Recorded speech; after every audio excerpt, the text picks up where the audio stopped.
Good morning, children. Now let's have a look at the essence of the story, The Summit Within by Major H.P.S. Ahluwalia. Okay, let's begin now.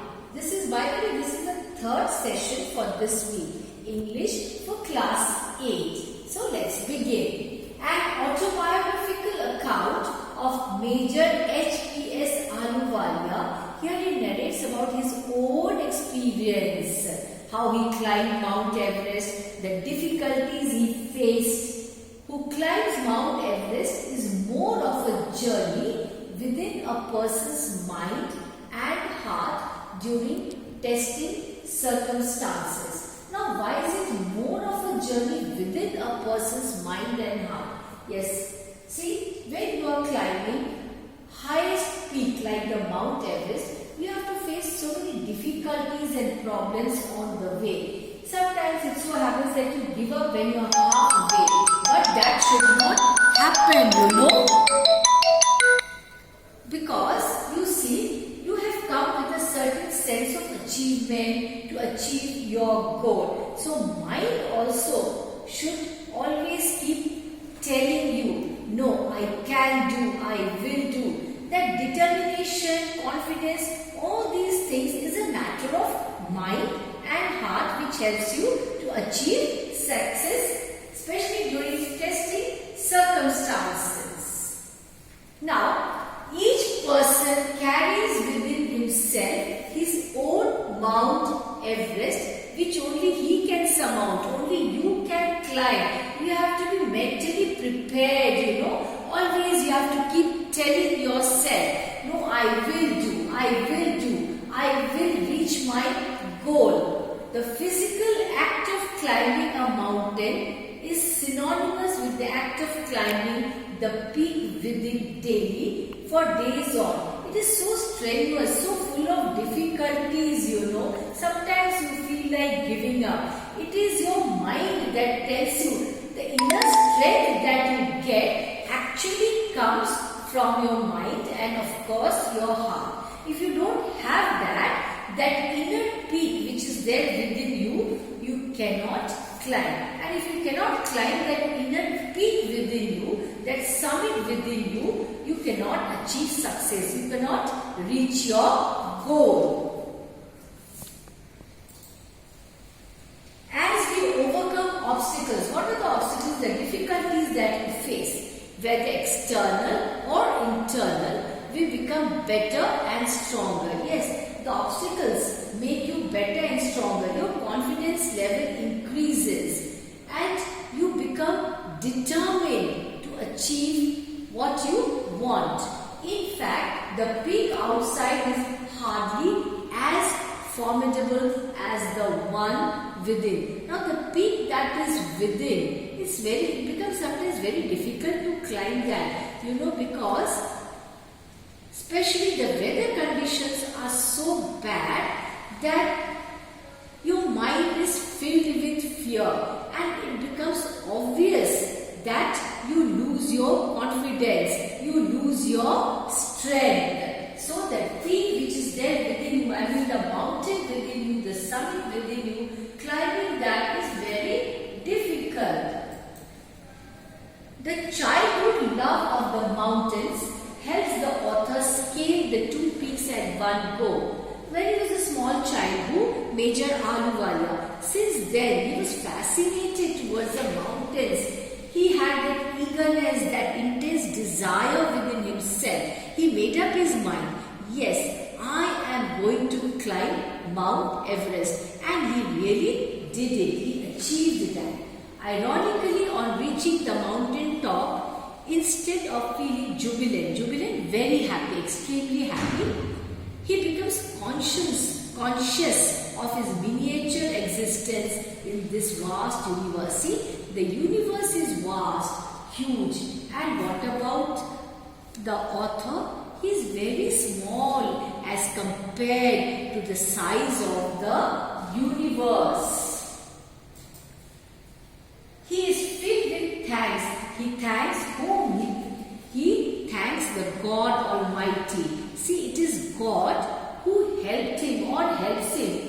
In fact, God helps everyone in times of danger, in times of difficulties.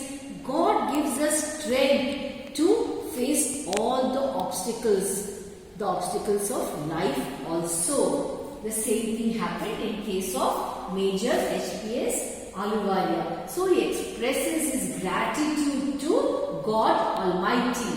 Achieving great heights leaves him a person nobler than proud. He is not proud of his achievement.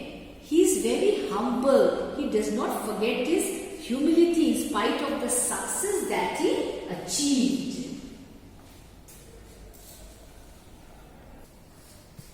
Okay children, now let's have a look at the moral brief. We learn so many things from this lesson. Which lesson? The Summit Within. It's a beautiful story, it is experience of Major Ahluwalia. He shares his experience, the difficulties that he faced and all that. Okay, what's the first point here? Appreciate others' efforts. Yes, we must always be thankful, grateful, appreciate others' efforts.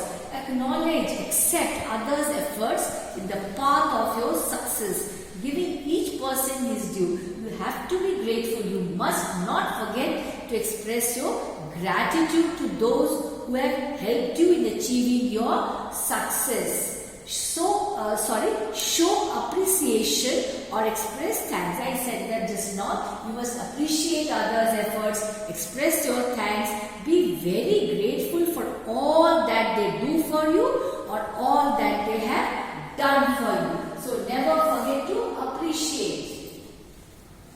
Next, enjoy success with the right attitude. You achieve success that to this time what Major Ahluwalia achieved. You must not be proud. Don't forget that the quality of humility takes you a long way in life.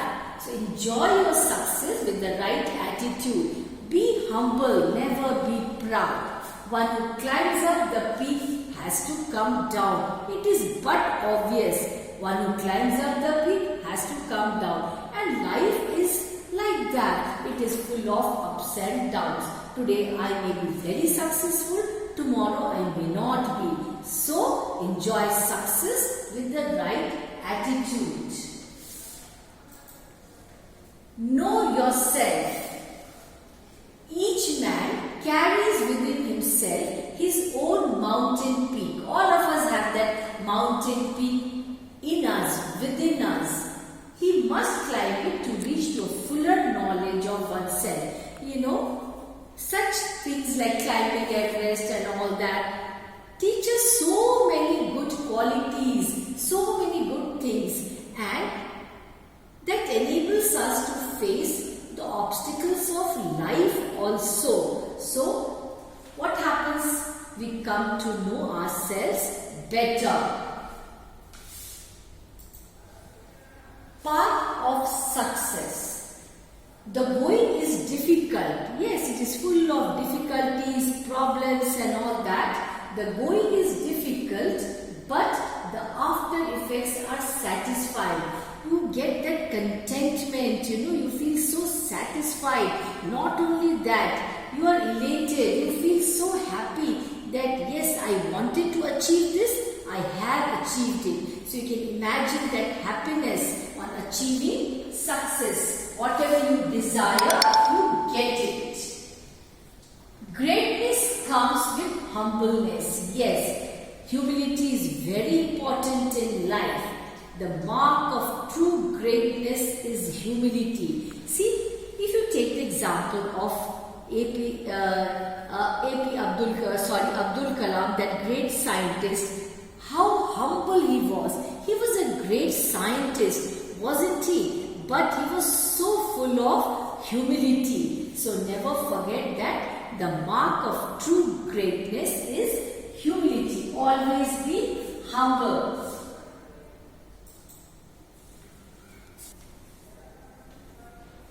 Okay, before I forget children, let me give you some assignment, This is a very, very interesting lesson. Very interesting. So what should you do? You should underline all the difficult words, look up the meanings in dictionary, write down all the meanings, read the lesson at least 2 to 3 times, otherwise you will not be able to understand. So read it 2 times, underline the difficult words, look up the meanings, write the meanings, and each and every line you have to understand, because every line in this lesson or story is very important and very meaningful also. So that's your assignment. Thank you.